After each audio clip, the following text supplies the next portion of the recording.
2022 has been one of the greatest years in anime history, and with the fall season acting as its climax, all my years of edging have finally paid off. So to organize my thoughts on the absurd amount of hours I spent watching anime this year, we back to the tier list. Some tier list sexual type shit, you feel me? I figured it'd be best to start this video off with a flaming hot take, an absolutely scorching take, a downright devious decision. Spy Family Season 1 Part 2. It's kind of mid, bro. Look, mid is an exaggeration, just hear me out. Spy Family Part 1 has some of the best first episodes I've seen in a while. A show about a spy having to be undercover 24/7 with his fake family where he accidentally married a psychotic assassin and adopted a mind-reading baby. That's fire! We had god-tier action and fight scenes, cool-ass spy shit, and funny comedy to top it off, but it feels like the more this show goes on, it's way more family than it is spy. And I understand that people like that. They want the wholesome moments from Anya. They want the cute moments from Yor. I get it, but fuck that. Bring the Blicks back out. Bring the Glocks back out, bro. I'm trying to see my twins get active. Be for real. When was the last time we saw Mommy Yor get wiki? We're told she's an assassin, but that's cap. What ass has she nated recently? And don't get me wrong, I still enjoy the show a lot. The quality of every episode is still amazing. This is the type of anime that was just genetically engineered to be S tier, A tier material. Spy Family is like the Taylor Swift of anime, the Drake of anime. It doesn't really step outside the box and do anything too crazy, so anybody who watches it can like it. But since it doesn't step outside the box and do anything crazy, it's a lot easier to get bored. Like I said though, I'm trying to make this very clear. I still enjoy the anime. I fucks with it a lot. I fuck with it, okay? Don't fucking hurt me, please. I just feel like it's not using its potential to the fullest. That's all. A tier. What a gamer.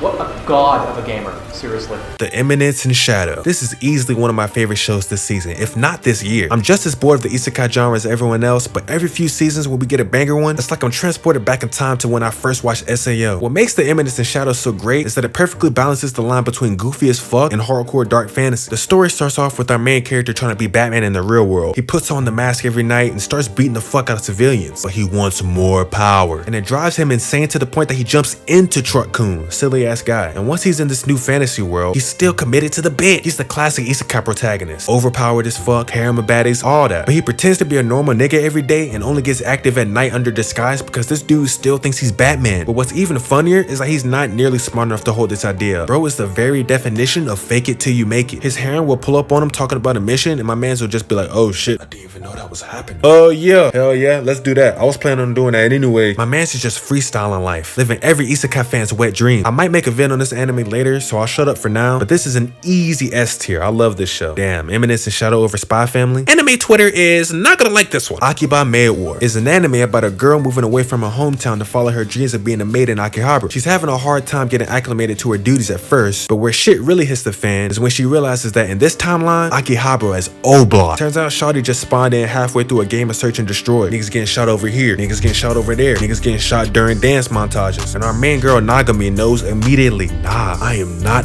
built for this. But now that she's in, she can't escape. I really enjoy this show, man. I love when anime just say fuck all the rules and go for pure creativity. But I do feel like the first few episodes are much better than the later episodes in the season. Akiba Maid War has a very hot start, but it kind of simmers down a little bit. I still love all the fucking insanity though. This show utilizes dark humor extremely well. This is one of those shows where everything is so fucking wild that it makes all the characters great too. Like, it's so hard to be a bad character in a world like this. Like, bro, everything around you is pure chaos. I'm gonna slide this one a cool B tier. I really like the ideas and concepts brought up, but some of the episodes are a little bit hit or miss. Definitely still worth a watch though. Arknights. Ah yes, when a gacha game finally gets an anime. Not gonna lie, bro, this shit is fire. I don't really know what the hell is going on story-wise completely yet, but what I do know is that Doberman's finna make me act dastardly. Woo, woo.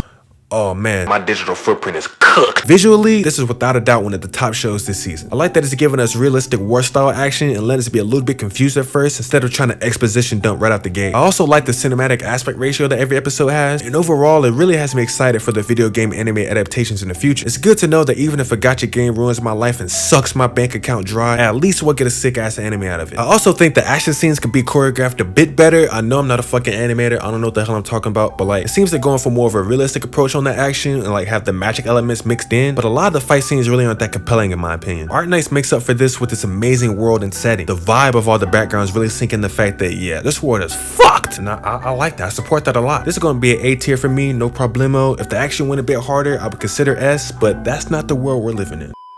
Blue Lock. Now, I've never really liked sports anime, and maybe that's due to my failed hoop dreams in real life, but either way, Blue Lock is a series that's had so much hype surrounding it, I figured I'd give sports anime another chance. And that was kinda surprised. The whole premise of the show is that they illegally gather a group of soccer players Squid Game style and make them compete against each other in a facility to find the best new player in Japan. And the animation quality is insane. Like, you can't not get hyped when the episode is about a game. You can feel the energy in every movement. But other than that, man, the biggest problem this show has, or I guess sports anime in general have to me, is that unless it's game time or a crazy training montage, these shows are just unbelievably boring. The best way I can describe this feeling is by relating it to NBA 2K, which if you've played before, you'll already get me. Sports anime feel exactly like playing a sports video game. When you're playing a game in My Career or playing online, it's fun as hell sometimes. But then you get to the cutscenes and it's just like, fuck this, dude. Let me get back to the fucking game. That said, the animation and hype I feel during the game trials still make this an enjoyable anime, so I'm gonna have to give this an upper B tier. Bocchi the Rock, one of the best anime of 2022, no question. I already made a video about this one if you want to check that out.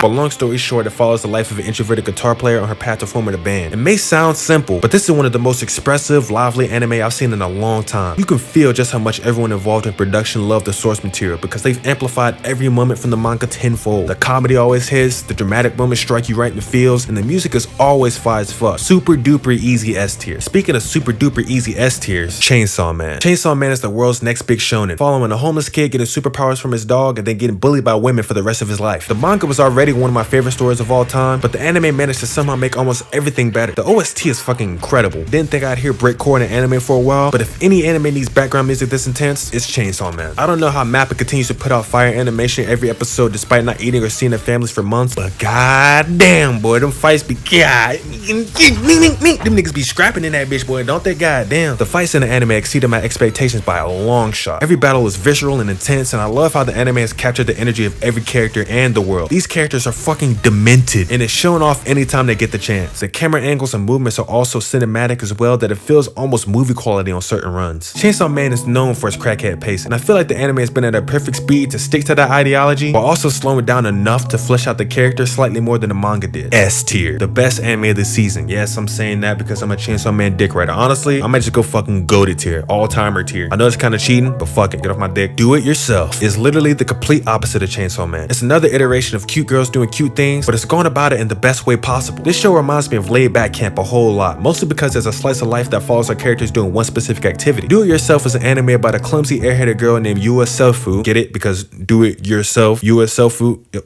But it follows the path of this super chill girl joining a club to build things and build up friendships along the way. This is my favorite kind of slice of life, the kind of show that still has end goals for our characters, but absolutely no stakes. I love shows like this, man. Like, yeah, the world may be on fire, but this anime got me chilling. It also helps that the art style for this anime is super unique. It's got a very watercolor, flowing type of look, and the colors are so soft you can't not relax while watching this. Also, at times the animation will just randomly rise to movie quality for like 1 minute, and it's like, damn, y'all niggas used all the extra time you had on this one scene, huh? I fucks with it. A tier.ちょっとママ、それはさすがにビタ1もまからないわよ。きっちり1万円。Nigga, where your mom at, nigga? Hey, nigga, where your mom at? Gundam, The Wish from Mercury. Before I even get into what this anime is about, something that's been bothering me in all the discourse I've seen around this show is why does nobody mention that Mio's haircut looks like a fucking cock? Like, you can't tell me this yee-ass haircut don't look like a fucking Johnson from the back. Phallic ass fade. Gundam, The Wish from Mercury is about, well, a girl from Mercury, aka the countryside of this universe, and she transfers to this preppy ass school of robot development with an OP robot of her own. She's a nervous wreck and everyone looks down at her at first, but when it comes to throwing hands in the mech suit, my twin is not with any of the tomfoolery or shenanigans, and she ends up marrying this rich girl because of it. Now, I'll admit, I've never been a big mech fan myself. The only one I've ever really enjoyed is Ava, but like, does that even count? But people said this would be a good mecha anime to jump into, and daggone brother, they were sure right about it. I feel like most people avoid Gundam or mecha shows in general because of the heavy political drama aspect, but Wish from Mercury managed to find the Attack on Titan type of sweet spot to make this one work. The political drama is still there, yes, but we also got a solid cast of characters doing cool shit at all times too, and the animation is fire, so that definitely helps. It takes place in space too, and has a lot of cool ideas about it, so for any of my fellow sci-fi nerds out there,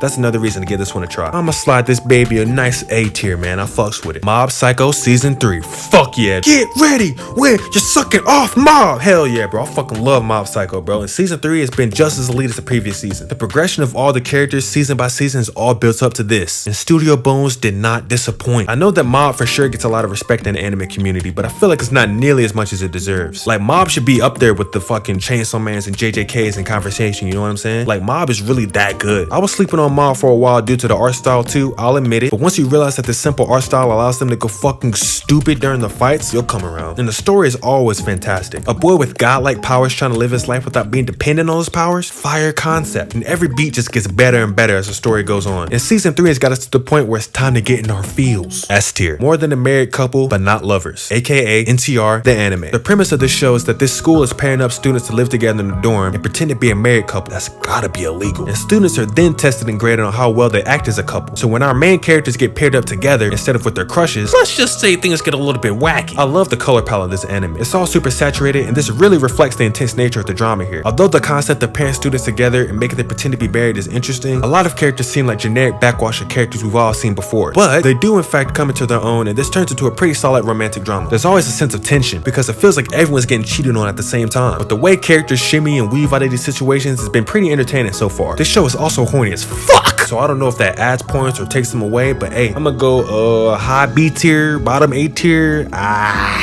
My Hero Academia season 6. Look, everyone has that one shonen guilty pleasure, and I'll admit that mine has always been My Hero. Is guilty pleasure even fair? My Hero's pretty good, bro. My Hero's good, but it just gets a lot of hate. This was a series that really got me back into anime heavy during high school, so it'll always have a spot in my heart, even when it's buns. Although season 5's final villain was just a regular British nigga, season 6 is the culmination of everything that's happened thus far. The heroes are finally storming the villain's main base, but little do they know that boy Shigaraki been on that HGH. So basically every episode has been all battles, and I'm fucking loving it, man. Shout out to Mickey D's. I know I've been saying it a lot, but I'm fucking loving it. Ba-da-ba-ba-ba, bitch ass nigga. This shit fire. A lot of people have been complaining about how mid the animation has been and how Studio Bones has been fumbling all the big moments, but I don't know, man. As a non-manga reader, this shit has been fantastic. Of course it's not perfect, and yeah, a couple of the frames do indeed look fucking goofy, but I feel like when they needed to go crazy, they went crazy. I wish I recorded the look I had on my face during the Mirako fight scenes, bro. Like, all her fights were pure adrenaline. Like, that shit was hype. So much love and respect for the hottest character in the manga. You love to see it. I'm going S tier, man. I love the story too, and it's like all the character development for the cast has peaked, and now we're looking at everyone at their current best.